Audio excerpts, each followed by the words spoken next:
Bien sûr, tout le monde garde en tête le débat d'hier soir. Il a été beaucoup moins suivi qu'il y a 5 ans, hein, 1 million de personnes de moins. L'affrontement a duré 3 heures. Emmanuel Macron a choisi l'attaque. Marine Le Pen, elle apparaissait un peu plus en retrait. Bonjour Benjamin Morel et merci de nous répondre sur France 24. Vous êtes politologue, maître de conférences en droit public à l'université Paris 2, Panthéon-Assas. Bonjour à vous.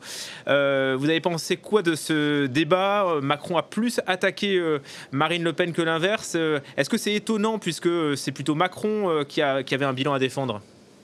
Oui, c'est en effet assez étonnant, d'autant que le principal enjeu pour Emmanuel Macron, c'était de ne pas heurter une partie de son électorat potentiel qui est très rétif à aller voter pour lui, hein, notamment l'électorat Mélenchon, pour faire simple, et qui est en délicatesse avec un certain nombre de traits de personnalité.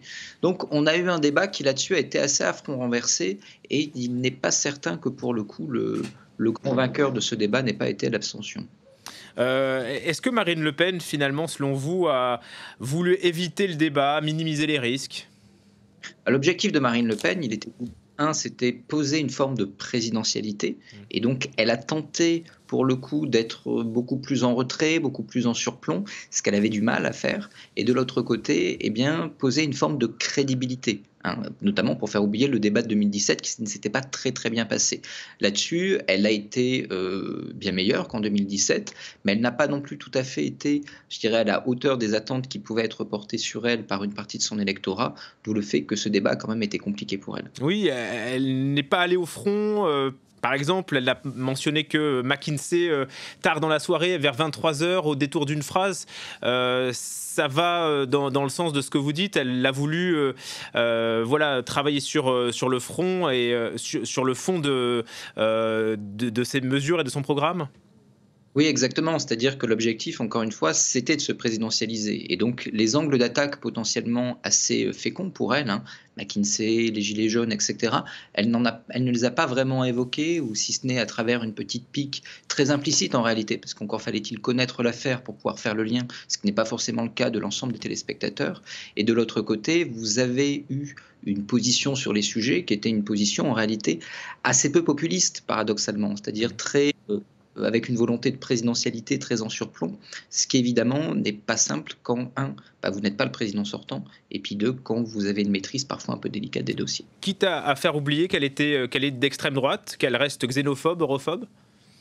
Bah, pour le coup, ce sont des points sur lesquels Emmanuel Macron a tenté de l'attaquer, mais sur lesquels elle est parvenue relativement à se défendre. D'abord parce que le programme du RN a quand même été beaucoup amendé par rapport à ce qu'il a été. Ensuite parce qu'un travail de dédiabolisation a été fait tout au cours de ce quinquennat qui a été assez bien reçu dans l'électorat. Et ensuite parce que ben, la présence d'Éric Zemmour a contribué à recentrer son image. Donc pour toutes ces raisons-là, je ne suis pas sûr que ce soit les points qui l'ont le plus fragilisé hier soir. Ce qui l'a vraiment fragilisé, c'est plutôt en effet la question de la maîtrise des dossiers et de la compétence. Oui, Emmanuel Macron qui a réussi sur la maîtrise des dossiers, c'est son point fort. C'est son point fort et en même temps, ça peut être son point faible. Tout à l'heure, je disais, il n'est pas certain que le grand vainqueur du soir n'ait pas été l'abstention parce qu'en réalité, il faut comprendre qu'on voit ça comme un match, mais c'est pas un match. C'est-à-dire qu'il n'y a pas un gagnant et un perdant au sens de l'arbitre siffle et tout d'un coup, on peut désigner qui l'a emporté. La réalité, c'est que les 2 candidats ont un commun objectif. Ils visent à mobiliser leur base électorale et à démobiliser la base électorale de l'adversaire. Pour mobiliser sa base électorale, Marine Le Pen avait besoin de montrer qu'elle était compétente, qu'elle tenait ses dossiers.